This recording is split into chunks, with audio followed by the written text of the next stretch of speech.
A quiet royal storm, why Sarah Ferguson turned down the King's golden carriage and what it reveals about Andrew, loyalty, and the fragile Windsor front. Imagine this. The sun is blazing over Ascot, elegant hats bob through the crowd like ships on a gilded sea, and horse hooves drum out royal tradition along the turf.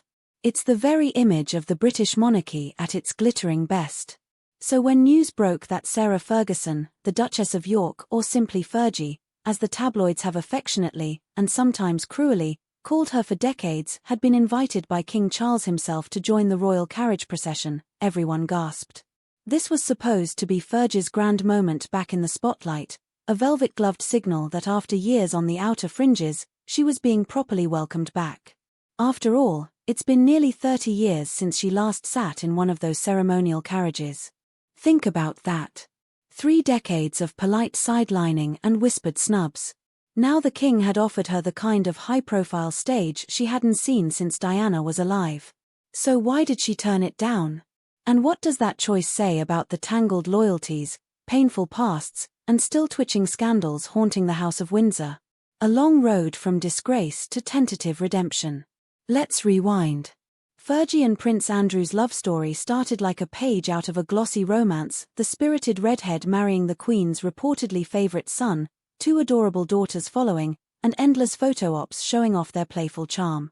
But the fairy tale quickly cracked. By the mid-90s, the marriage had spectacularly imploded, tabloids feasted on toe-sucking photos, yes, that scandal, and Fergie found herself divorced, saddled with debt, and essentially persona non grata at Buckingham Palace. The royals closed ranks. Christmas at Sandringham? Not for Fergie. Trooping the colour balcony appearances? Off limits. Even Royal Ascot, with its daily horse-drawn parade of who's in, who's out power optics, was firmly a no-go. It was a long, chilly exile softened only by her close ties to Beatrice and Eugenie and, curiously, by still sharing a home with her ex, Prince Andrew, at Royal Lodge. Yet with Charles now on the throne, the climate seemed to thaw. In December 2023, Fergie shocked watchers by joining the royal family's traditional walk to church at Sandringham on Christmas morning, her first in decades. The public devoured the pictures. Was this a quiet pardon from the new king?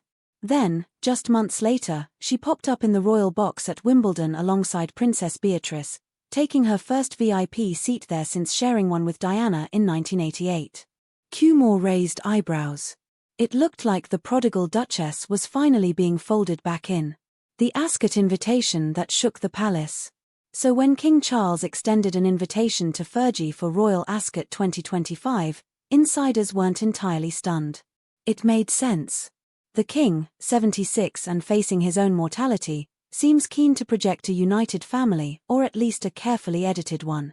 Having Fergie in the carriage procession would have been a powerful image of reconciliation, a splash of family unity against the backdrop of top hats and fluttering Union Jacks. Royal Ascot is more than horse races. The grand procession is a living soap opera on wheels. Every person in those carriages is effectively chosen by the monarch to symbolize who's in the family's warm embrace. Being seen there is a seal of royal approval. After 3 decades absent from that very pageant, Fergie's acceptance would have been nothing short of historic. But instead, the Duchess politely declined. According to leaks from the palace, she sent her regrets to the king not because she didn't want the honor, but because she didn't want to rub salt into a very raw wound. The shadow of Andrew, loyalty over personal glory. Here's the heart of it. Fergie turned down what could have been the jewel of her public comeback because her ex-husband Prince Andrew was not invited to ride in those carriages.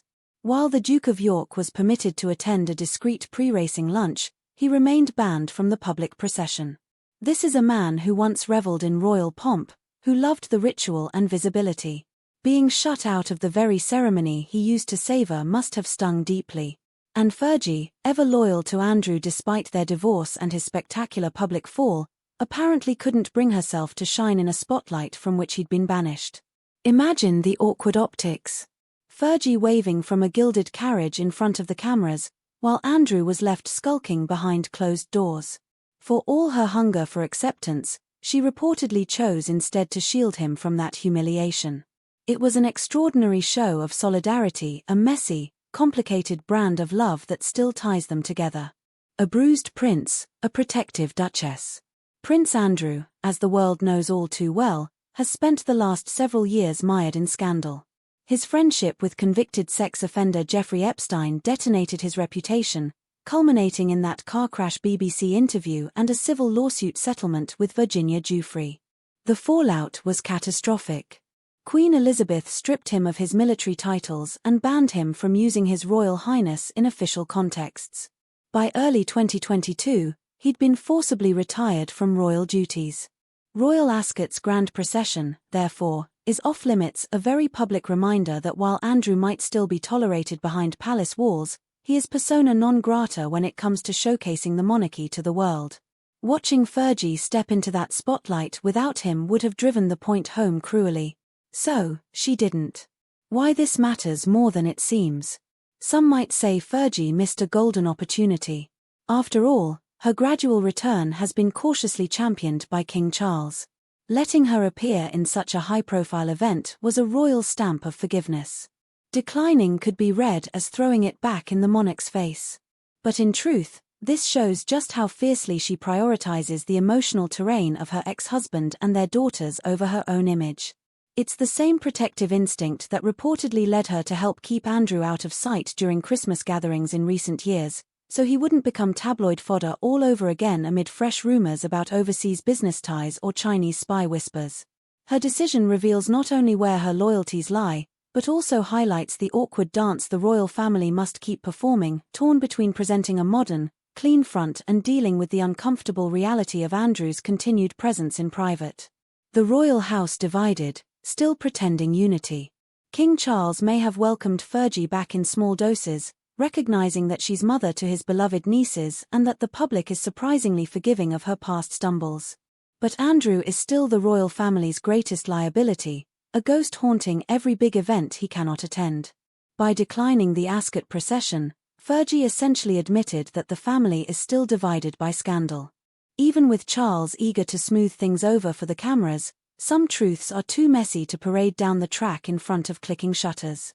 Meanwhile, the younger royals Beatrice, Eugenie, William, Catherine carefully orbit these dramas, maintaining a public image of stability even as the family's inner workings remain fraught with old wounds and new anxieties. And in the center of it all sits Fergie, half inside, half out, a woman forever tied to Andrew's fate. So what happens next? Fergie may yet ride in a royal carriage again someday. Charles appears willing to keep extending olive branches. The question is whether the Windsor family can ever truly integrate her back in without resolving the dark cloud over Andrew's head. Until then, expect more carefully staged moments, polite smiles at church walks, measured appearances in the royal box, but likely still no grand re-entries into the ceremonial heart of royal tradition if it risks publicly underlining Andrew's exclusion. Now let's wrap this up. What do you think? Was Sarah Ferguson right to snub the King's grand invitation out of loyalty to Andrew, or should she have seized her chance to stand proudly among the royals again? Is this proof that the House of Windsor still can't fully heal its own rifts? Drop your thoughts below. You know we love reading your takes, and they keep these conversations alive.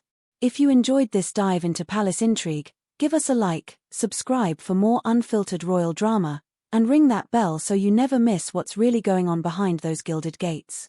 Thanks for watching, and see you in our next royal deep dive.